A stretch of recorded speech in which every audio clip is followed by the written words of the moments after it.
हाँ मैं फ्रेंड्स, मैं आपका दोस्त, आपका साथीदार, हिंदुस्तान का एक आम नागरिक आमिर इकबाल नातिक अपने वीडियो के ज़रिए एक बार आपके दरमियान में फिर से आया हूँ। आने का रीज़न वही गलत बात, और अब की तो गलत बात ऐसी जो पूरी इंसानियत को झिंझोड़ कर रख दे। ईरान, इसराइल और अमेरिका की फ़ाइट।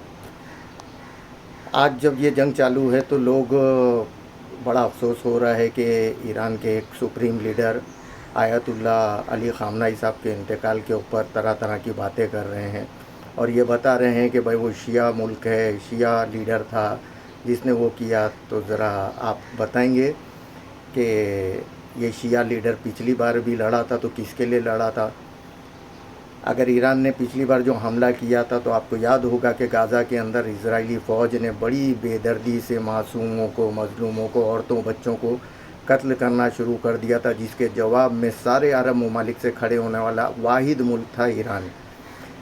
और आपको वो भी याद होगा कि उस शिया मुल्क ने अकेले ही 300 मिज़ाइल एक रात में दागा था इज़राइल के ऊपर। तो उन मिज़ाइलों को रोकने वाले ममालिक कौन से थे? कभी मैप बिछा के आप गौर से देखना कि ईरान कहाँ पर है और इज़राइल कहाँ पर है, और उनके बीच में कौन से ऐसे ममालिक हैं जो नॉन मुस्लिम हैं। अभी वो ममालिक बोलेंगे कि भाई हमने नहीं रोका था, तो ज़रा ये बताइए, अगर आपने नहीं रोका था तो किसने रोका था? तो बोलेंगे कि नहीं, वहाँ पर अमेरिकन बेस बना था। अच्छा, ये अमेरिकन बेस क्यों बना है? अमेरिकन बेस इसलिए बना है कि सब जानते हैं कि गल्फ़ के अंदर ऑयल सबसे ज़्यादा निकलता है, और ऑयल के लिए हमेशा हमेशा अमेरिका लालची रहा है। अमेरिका ने उसके ऊपर हमेशा से डॉलर का भाव जो खोला है वो पेट्रोल का और डीज़ल का भाव जो खोला है वो डॉलर्स में खोला है।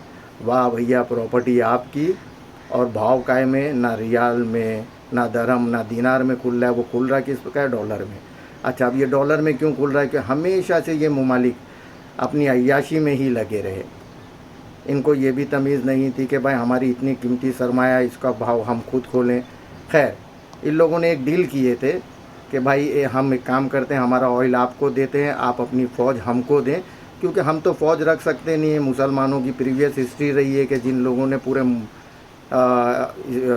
पूरी दुनिया के अंदर अपना झंडा लहराया है, लेकिन उनके पास में आज फ़ौज नहीं है। क्यों? क्योंकि वो आज के मुसलमान अय्याशी में पड़े रहे, और उन लोगों ने हमेशा अमेरिका के सोल्जर्स को इधर बुलाया है, जिन लोगों ने अपने मिलिट्री बेस वहाँ पर कायम किया है। अब जब ईरान ने अपने मिज़ाइल दागना शुरू किया तो उस बेस से उनके मिज़ाइलों को रोका गया, नहीं तो पिछली बार ही मेरे ख़्याल से इज़राइल निस्तो नाबूद हो जाता। और अब की भी अगर उसने हमला किया है तो आप ये भी देखिए कि वो साफ बोल रहा है कि मैं अपने पड़ोसी मुल्कों के ऊपर हमला नहीं कर रहा हूँ, मैं सिर्फ उन मुल्कों पे हमला कर रहा हूँ जिसके अंदर अमेरिका ने अपना बेस बनाया है। तो इसके अंदर आप लोगों को लगता है कि कोई गलत बात कर रहा है ईरान? वो कोई भी यानी जहाँ पर सिटीजन्स रहते हैं उसके ऊपर हमला नहीं कर रहा है। हाँ, इज़राइल में वो हर जगह हमला कर रहा है, क्योंकि इज़राइल ने सबसे पहला धोखा दिया। चलिए आपको बता दूं कि अभी पिछली जंग से लेके अब तक के आपको याद होएगा कि ईरान के कितने बड़े बड़े साइंटिस्ट, सोल्जर्स, आर्मी जनरल्स मारे गए हैं। इन लोगों ने बड़ी इत्मीनान से पहले टारगेट किया, और एंड में टारगेट इन्होंने इसलिए अली ख़ामनेई को किया था कि पूरे ईरान के अंदर तख्ता पलट कर दे। और तख्ता पलट भी क्यों? क्योंकि वहाँ पर भी आप जानते हैं कि ऑयल का बहुत बड़ा ज़ख़ीरा है जो उनके हाथ में आ जाता। और अमेरिका और इज़राइल तो ऑयल के लिए लड़ रहे हैं, लेकिन ईरान किसके लिए लड़ रहा है? आज भी वो सिर्फ गाज़ा के उन मासूम और मज़लूम मुसलमानों के लिए लड़ रहा है। उसके अंदर शायद आपको मालूम होना चाहिए गाज़ा के अंदर कितने शिया रहते हैं। तो ये शिया सुन्नी की बात करना बंद करें। आप वही कर रहे हैं जो इज़राइल चाह रहा है कि इन मुसलमानों को शिया और सुन्नी में उलझा दो और अपना काम निकालो। चलिए आप लोग एक काम करिए, आप लोग हैं ना जो बाकी अरब ममालिक हैं उनसे बोलिए कि आप लोग खामोश बैठ जाएं, और आप लोग कोशिश करें जैसा सऊदी वाले ने किया है कि मैं अपना एयर बेस इस्तेमाल करने नहीं दूंगा, अपनी ज़मीन इस्तेमाल अमेरिका को करने नहीं दूंगा ईरान के ख़िलाफ़। इनसे भी बोलिए कि नहीं करे, और एक हफ़्ते में आप देख लीजिए कि इसके अंदर तख्ता किसका पलटी होता है। रही अली ख़ामनेई साहब की बात, तो मुसलमानों में एक बात बोली जाती है ना कि महीनों में सबसे अच्छा महीना कौन सा? तो बोला गया रमज़ानुल मुबारक। मौत में सबसे अच्छी मौत कौन सी? तो बोले शहादत की। अली ख़ामनाई साहब रमज़ानुल मुबारक के महीने में रोज़े की हालत में शहादत पाते हैं, इसका ज़रा भी आप लोगों को अफसोस नहीं है?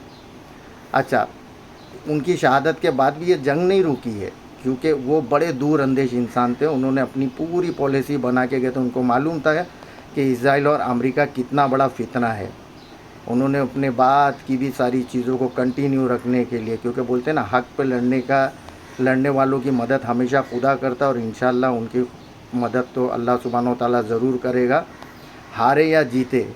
उन्होंने आज तक की जंग की तारीख़ के अंदर ये लिख के बता दिया कि एक तन्हा अरब मुल्क में क्या बोलते ईरान ही ऐसा था जिसने मज़लूमों की मदद के लिए खड़ा तो हुआ। बाकी तो सब पूरे साल किस तरीके के अय्याशी में गए निकाल रहे थे, ये आप लोग देख सकते हैं। अब रही बात अली ख़ामनाई साहब की, तो एक और बात सुनते चलिए कि मुसलमानों को शिया और सुन्नी को नहीं, हमेशा से बताया जाता है कि ज़िंदगी जियो तो अली इब्न अबू तालिब अलैहिस्सलाम की तरह, और मौत और शहादत की तो हमेशा हुसैन इब्न अली की तरह। उन्होंने ये साबित कर दिया अपनी सादी ज़िंदगी निकाल के कि उन्होंने हमेशा अली इब्न अबू तालिब अलैहिस्सलाम की ज़िंदगी की राह पर चल के अपनी ज़िंदगी गुजारे हैं, और आखिर में उनको मौत भी उसी तरह मिली जैसा करबला के मैदान में इमाम हुसैन अलैहिस्सलाम को मिली थी, कि एक ज़ईफ़ आदमी औरतों बच्चों के साथ में, जवानों के साथ में, बुज़ुर्गों के साथ में डरने और छुपने की जगह वो आराम से अपने मुल्क के, अपने लोगों के दरमियान में ही रहता है, जहाँ पर उनके ऊपर बम गिरता है और वो सारे के सारे शहीद होते हैं। तो मेहरबानी करके अपने जहरीले अल्फाज़ों को बंद करिए और इस जंग को समझने की कोशिश करिए कि उनकी शहादत क्यों हुई थी। और आप आज जहर फैलाओगे, इंशाल्लाह आने वाली आपकी नस्लें पूछेगी कि जब गाज़ा के ऊपर इतना जुल्म हो रहा था, बाकी मुस्लिम ममालिक कहाँ थे, और ये ईरान शिया मुल्क क्यों था। मैप बिछाइएगा और देखिएगा कि ईरान और इज़राइल के बीच में कितने मुल्क पड़ते हैं और वो मुल्कों का किरदार क्या रहा है। भाई